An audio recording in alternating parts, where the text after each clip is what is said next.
네, 오늘은 마지막 기다림이란 제목으로 말씀을 나누도록 하겠습니다. 저희가 지난주에 일곱 나팔 재앙의 시작을 보았죠.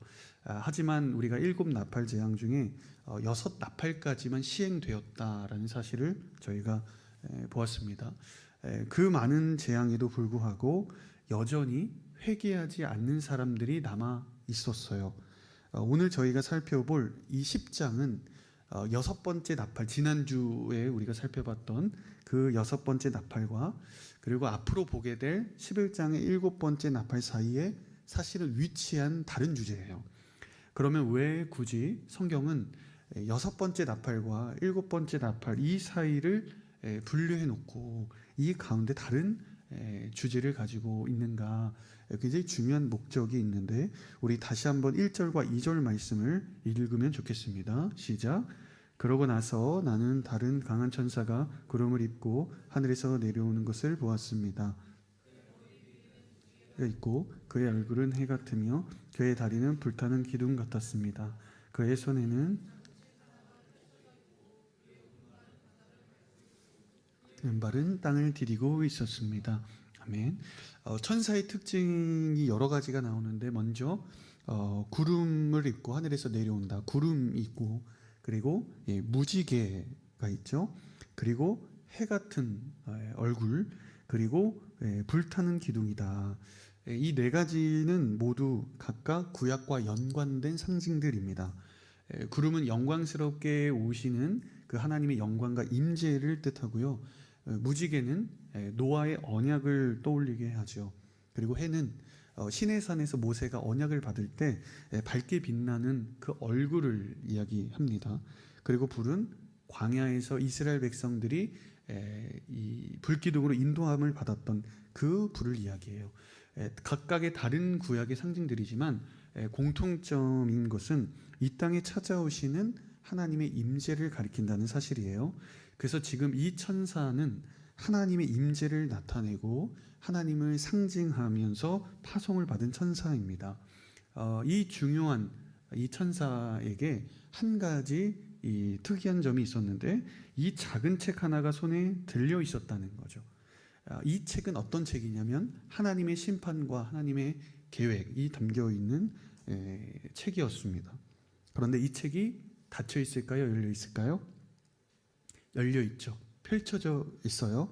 하나님의 심판이 지금 멈추지 않고 계속 이루어지고 있고 앞으로 이루어질 것이다라는 뜻을 이렇게 펼쳐 보여지면서 알려주고 있는 거죠. 그리고 천사는 지금 오른발로 바다를 밟고 있고 그리고 왼발로 땅을 디디고 있습니다. 바다와 땅이라는 이 피조 세계를 지배할 수 있는 그리고 어디든 다닐 수 있는 온 세상을 다니며 통제할 수 있는 천사의 그런 모습, 강한 천사의 이미지, 그런 특별한 존재를 의미하고 있어요. 지금 이 천사는 바다와 땅을 통제하고 밟으면서 이 세상을 향한 심판을 지금 집행하고자 하고 있습니다.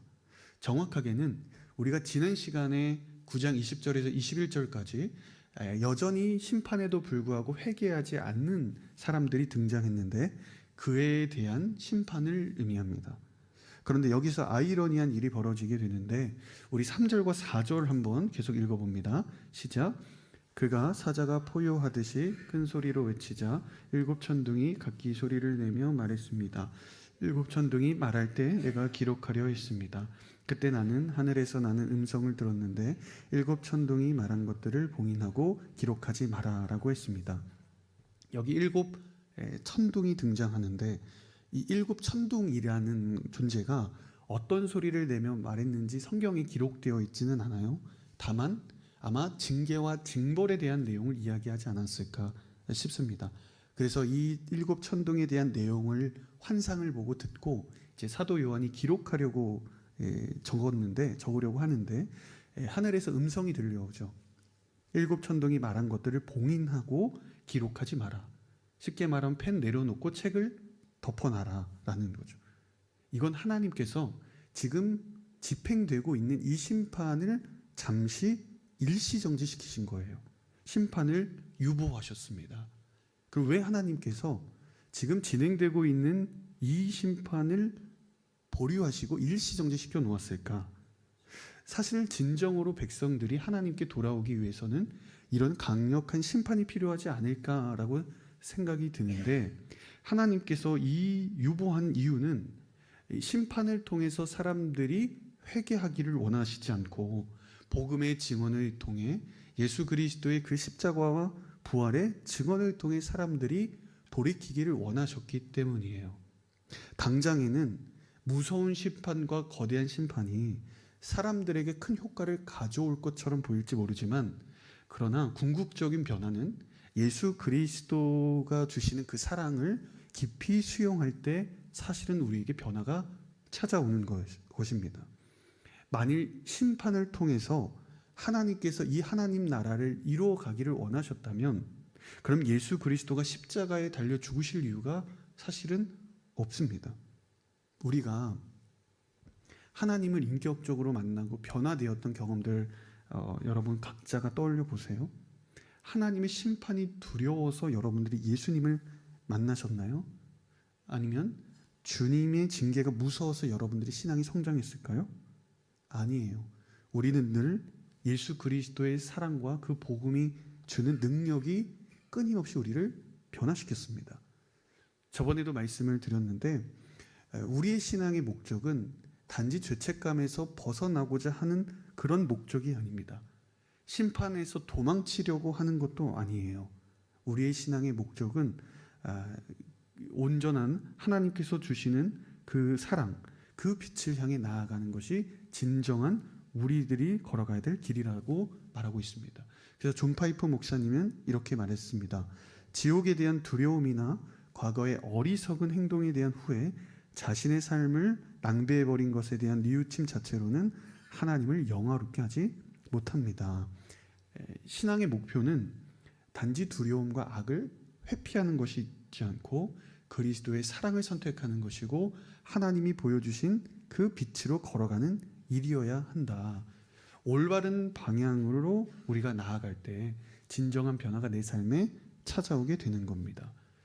심판 자체가 무의미하다는 뜻이 아니라, 다만 심판이라는 것이 사람을 변화시키고 신앙의 가장 중요한 도구가 된다라고 생각하는 것이 잘못됐다는 뜻입니다. 그래서 지금 하나님은 천사가 집행하고자 하는 심판을 잠시 유보시키고 지금 복음을 전할 사람을 불러 세우시는 거예요. 그리고 그 복음을 전할 그 사람을 통해 하나님의 놀라운 구원의 계획을 알려주시고 진행하십니다. 당연히 하나님은 한 명이라도 더 구원받기를 원하시기 때문이에요. 심판을 통한 회개보다 증언을 통한 회개가 더 강력한 증거이기 때문입니다. 지금 백성들은 사실 이미 10장에 오늘 오기까지 진작에 다 징벌받고 진작에 다 심판받고 끝나야 됩니다. 그럼에도 불구하고 끝까지 사람들은 회개하지 않았어요. 그럼에도 불구하고 하나님은 또 한 번 사람들을 용납하시고 포기하지 않고 기다리십니다. 제가 오늘 말씀을 묵상하면서 회개의 기회는 사람에게만 주시는구나라는 생각이 들었습니다. 여러분, 성경에서 천사에게 회개의 기회를 준다라고 들어보셨나요? 아니면 하나님이 천사를 사랑하신다라는 단어를 기록을 보신 적이 있어요? 없습니다. 성경은 처음부터 끝까지 오직 우리를 향한, 나를 향한 하나님의 사랑의 러브레터입니다. 자, 보세요. 지금 천사는 바다와 땅을 딛고 건일 그 지배할 힘을 가지고 있습니다. 심판을 하나님의 대리할 그 권세도 가지고 있고요. 모든 세상을 자유롭게 왔다 갔다 할 수 있는 능력 있는 존재예요. 반면에 우리 인간은 시간과 공간에 매이고 아무런 능력이 없어요. 계시록의 말씀을 보면 죄를 짓고 끝까지 회개하지 않고 악을 선택할 뿐입니다. 인간이라는 존재가 그런 거죠. 그럼에도 불구하고 지금 하나님은 일관되게 말씀하시는 성경의 증언은 권능 있는 천사를 사랑하지 않고 죄인인 인간을 사랑하신다. 이게 성경의 위대한 점입니다. 그래서 맥스 루케이도 목사님께서 그 흔들리지 않는 약속, 흔들리지 않는 소망이란 책에서 이렇게 이야기를 합니다. 세상에서 가장 위대한 뉴스는 하나님께서 세상을 만드셨다는 것이 아니라 하나님이 세상을 사랑하신다는 것이다. 요한복음은 이렇게 기록하죠. 하나님께서 세상을 이처럼 사랑하사 독생자를 주셨으니 이는 그를 믿는 사람마다 영생을 얻게 하려는 것이다. 하나님은 이 세상 우리를 인간을 사랑하십니다. 이것이 우리에게 가장 큰 복된 소식이에요. 하나님은 마찬가지로 여러분 당신을 사랑하십니다. 당신을 향한 주님의 사랑은 절대로 여러분들이 길을 잃어도 여러분들이 올바른 길로 가지 않더라도 하나님이 여러분들을 사랑하는 그 사랑은 결코 희미해지지 않습니다. 단 하루도 하나님의 사랑을 여러분들은 받지 않은 날이 없습니다. 그렇기 때문에 하나님은 끝까지 포기하실 수가 없는 거예요. 그래서 천사는 이 하나님의 유보를 듣고 마지막으로 기다리기로 결심하죠. 우리 5절에서 7절까지 한번 읽어봅니다. 시작. 그때 내가 본 바다와 땅을 딛고 서 있던 천사가 하늘을 향해 오른손을 들고 하늘과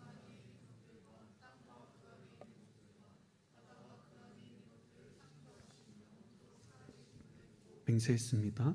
더 지체하지 않을 것이다.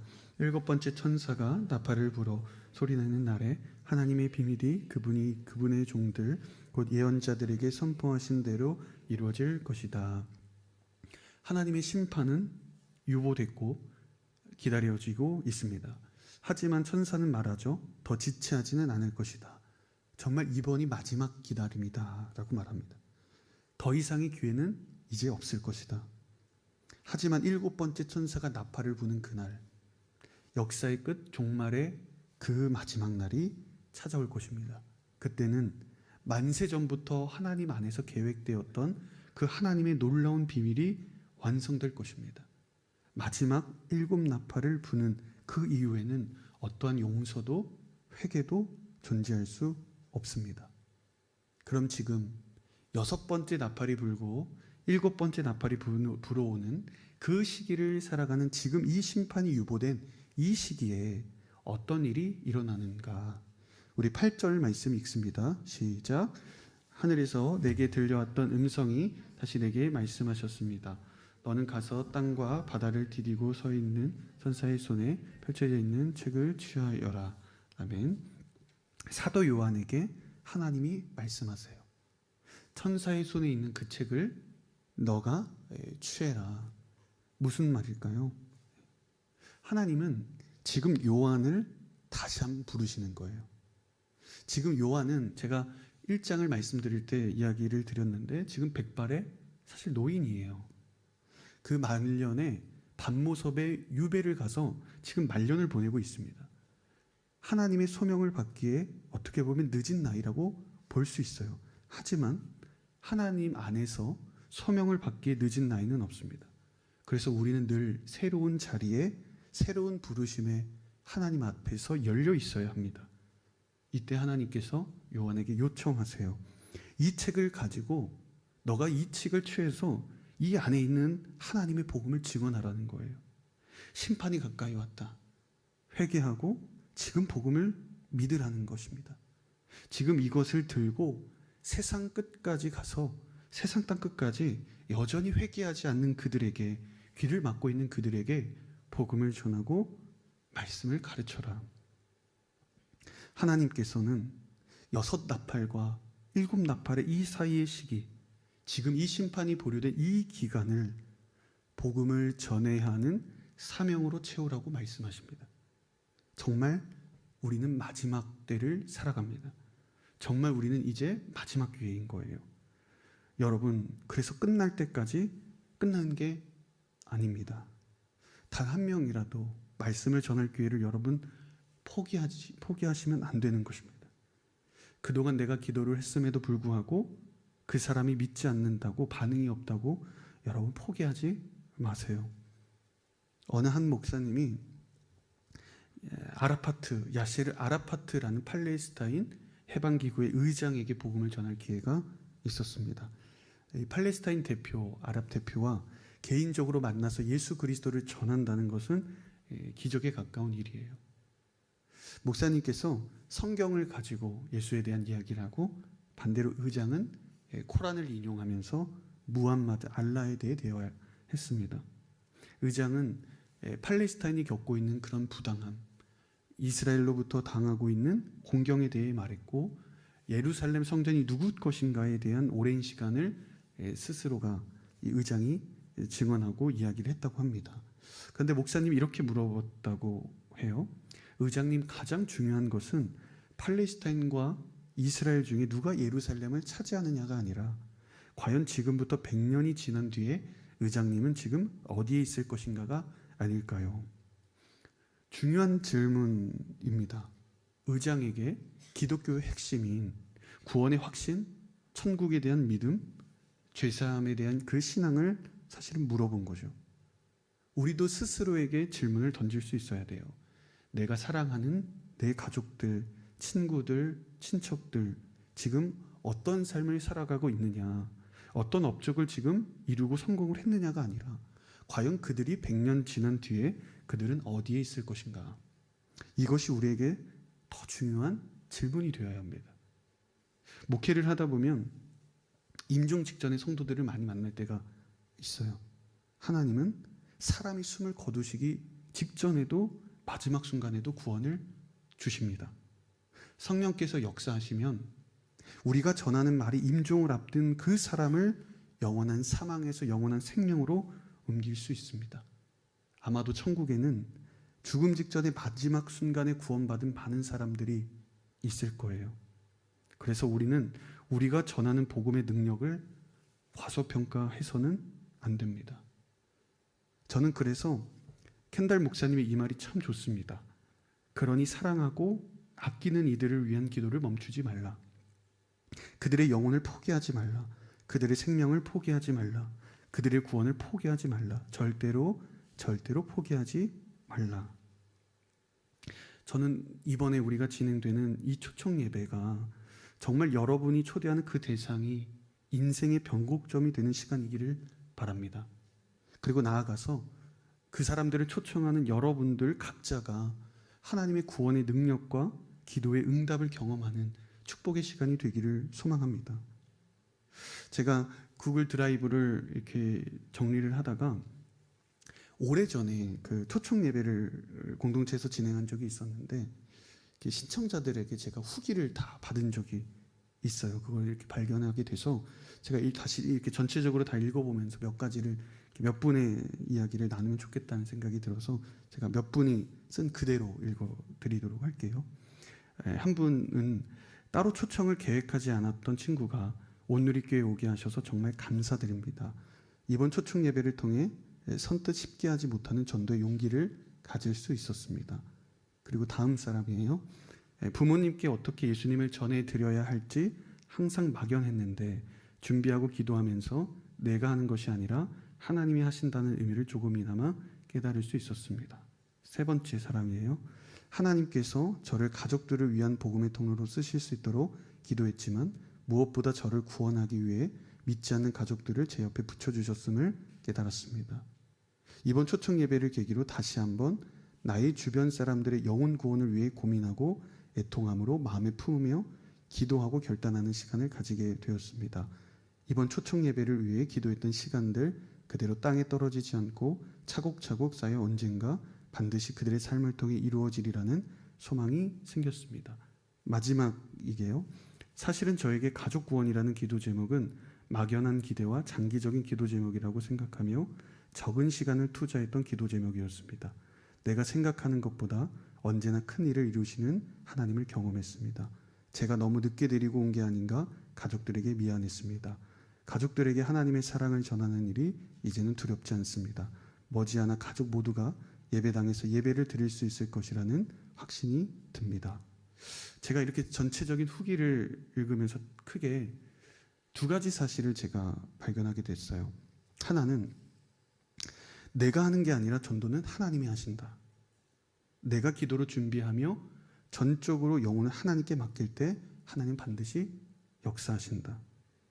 그리고 두 번째는 제가 하나님께 참 감사하고 감동했던 부분인데, 대상자를 초청했지만 그날 오지 않은 사람들, 왔음에도 불구하고 믿지 않겠다고 결심한 사람들에 대한 초청자의 고백이에요. 어떻게 보면 낙심하고 실패할 수 있다고 생각할지 모르지만 모든 사람들이 어느 누구도 실망하지 않았습니다. 놀라운 건 하나님께서 꼭 내가 초청한 그 사람을 지금은 아니지만 구원할 것이라는 소망을 발견하게 됐다는 거예요. 기도의 끈을 놓치지 않겠다는 고백이었습니다. 이것이 참 감사했습니다. 저는 그래서 마찬가지로 여러분들에게 도전하고 싶습니다. 어차피 초대해도 안 올 것이다. 기도해도 안 될 것이다. 이런 시도하지 않고 포기하지 않기를 바랍니다. 여러분, 전도에는 실패가 없어요. 기도에는 불가능이 없습니다. 아무리 짧은 말이라도 복음에는 한 영혼을 예수 그리스도께로 인도하는 힘이 있습니다. 주님께 그 영혼을 여러분 맡겨보십시오. 하나님이 하실 것입니다. 저는 이 믿음의 고백이 여러분들의 있기를 축복합니다. 우리 9절에서 11절까지 한번 읽어보겠습니다. 시작. 나는 그 천사에게 가서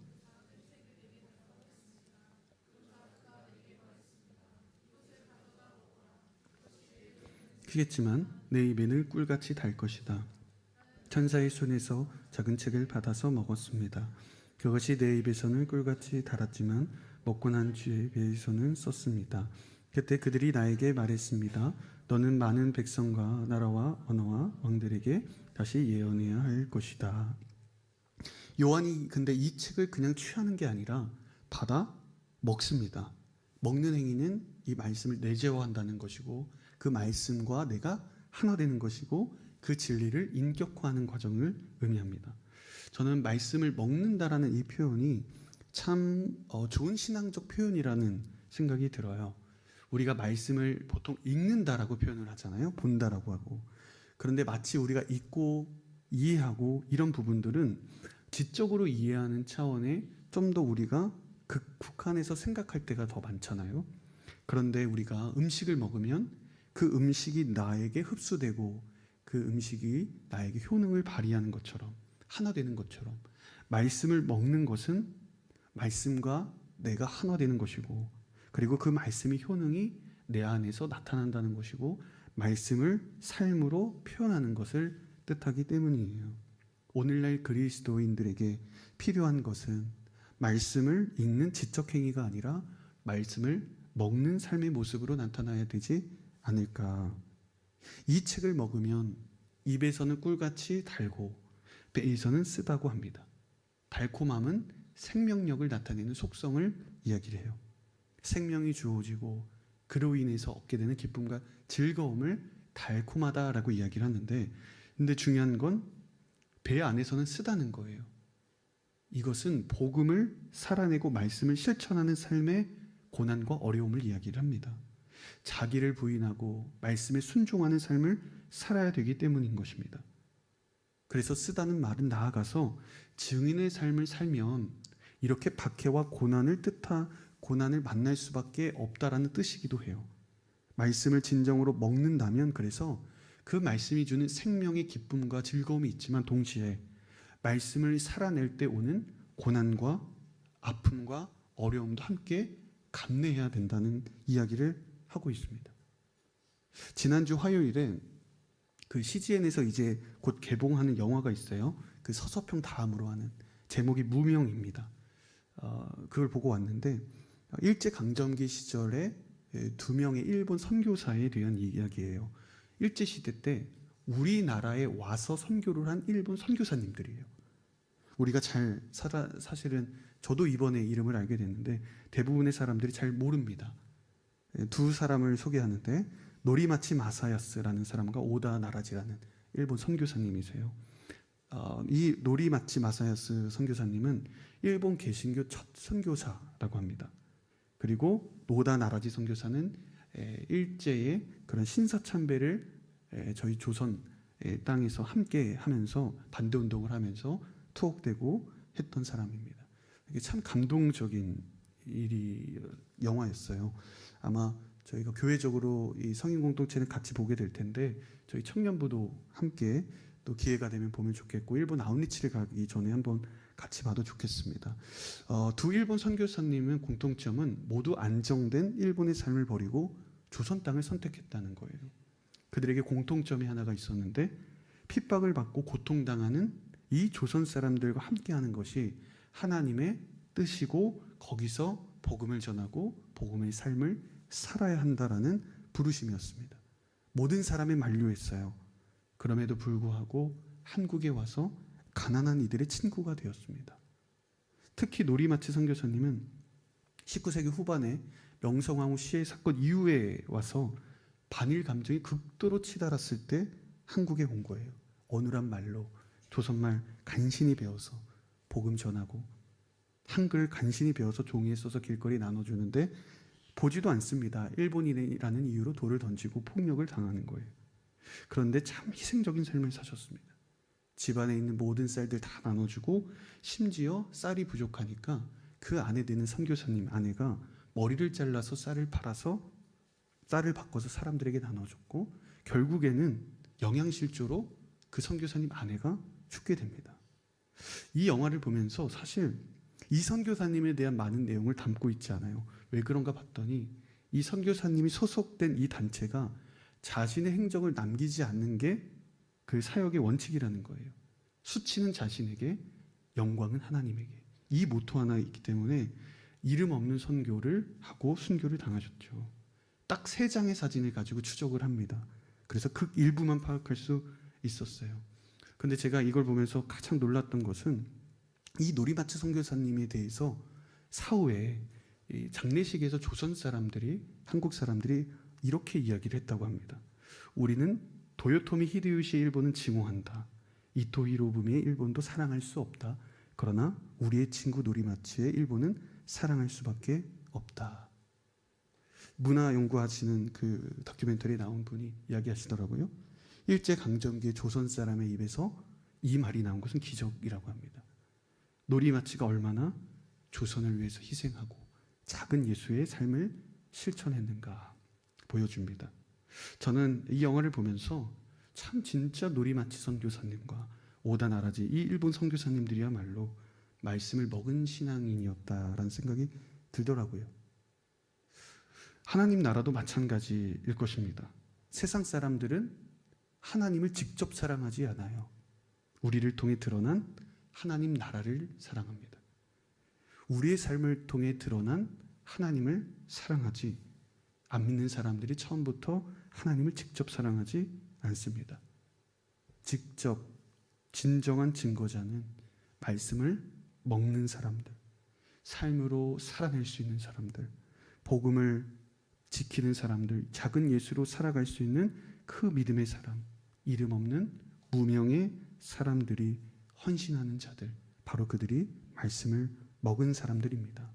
저는 여러분들이 말씀을 읽는 것을 넘기를 바랍니다. 말씀을 먹는 사람들이 되시기를 주의 이름으로 축복합니다. 우리 11장 3절 말씀 읽습니다. 시작. 내가 내 두 증인에게 권세를 줄 텐데 그것을 읽고 1260일 동안 예언할 것이다. 11장으로 넘어오면 두 증인이라는 사람이 등장합니다. 이들은 요한처럼 복음을 전하는 사람들 그리고 교회 공동체를 뜻하는 사람입니다. 두 증인. 이 1260일은 상징적인 숫자인데 어떻게 보면 똑같은 말이죠. 6번째 심판과 7번째 심판 사이에 있었던 그 시간, 예수님이 승천하시고 다시 오실 그 기간, 복음을 전하면서 동시에 고난을 받을 수밖에 없는 그 시간을 1260일이라는 상징적 숫자로 표현합니다. 하나님이 정해놓으신 기간이 있다는 거예요. 그것이 정말 역사적으로 1260일은 아니지만 하나님은 그 기간을 알고 계신다. 두 증인은 이 시기에 복음을 전하고 증인의 삶을 살아가다가 핍박을 받습니다. 그러나 결국 하나님은 이 두 증인을 부활시키시고 그를 구름으로 끌어올리십니다. 여러분 모두에게는 끝이 있습니다. 내가 지금 공부로 고생한다면 시험도 끝이 있고요. 지금 겪는 고난도 끝이 있습니다. 우리가 증거하는 이 삶을 살아가는 것도 끝이 있습니다. 그래서 우리에게 중요한 것은 오늘 우리에게 맡겨진 그리고 우리에게 주어진 이 사명에 충실하는 거예요. 주님은 반드시 다시 오실 것입니다. 그때 우리가 하나의 일에 하나님이 맡겨주신 그 사명에 충실할 때 하나님은 우리를 반드시 기억하게 될 것입니다. 자, 15절에서 17절까지 읽어보겠습니다. 시작. 일곱 번째 천사가 나팔을 불었습니다.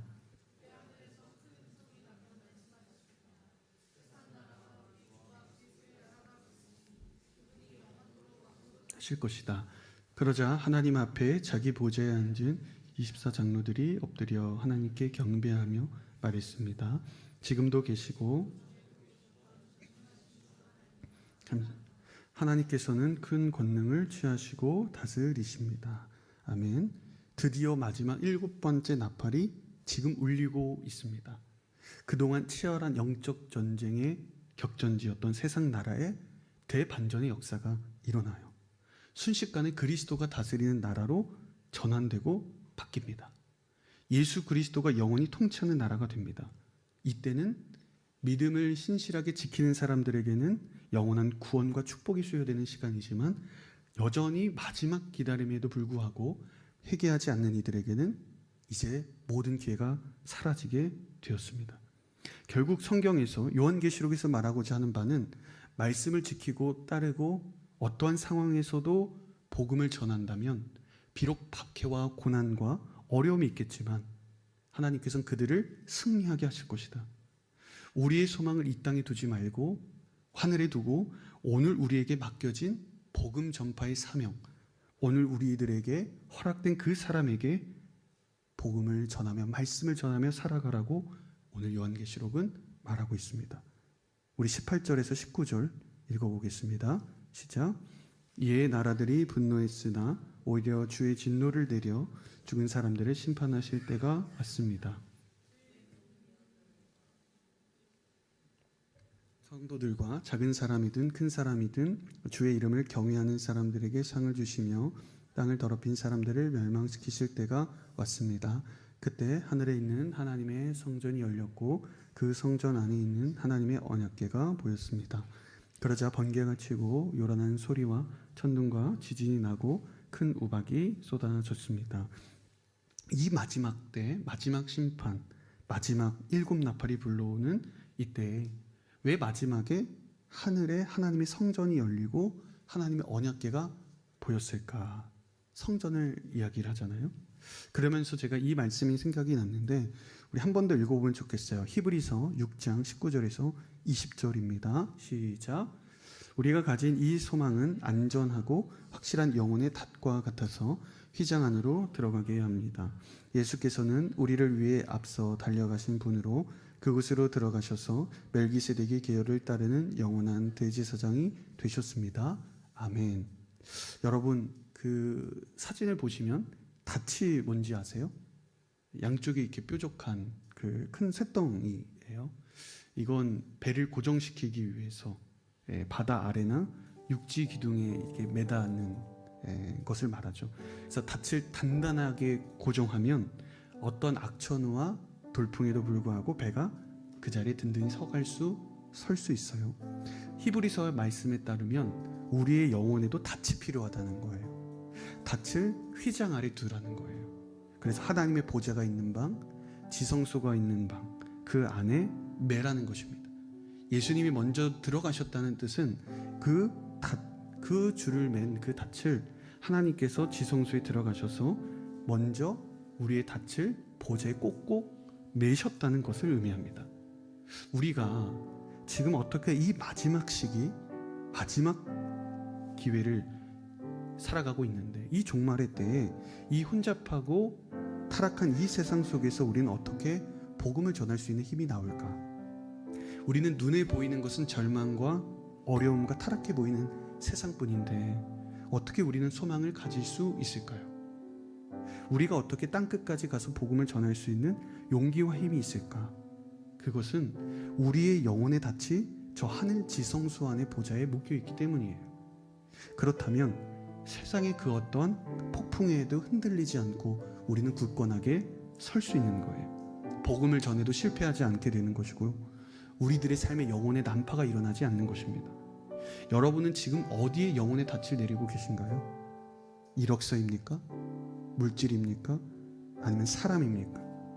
세상의 그 어떤 것도 여러분들의 영혼의 닻을 끝까지 붙들어 줄 수 있는 것은 없습니다. 오직 하나님의 말씀만이, 그분의 약속만이 우리를 영혼의 닻으로 붙잡아 주실 수 있는 것입니다.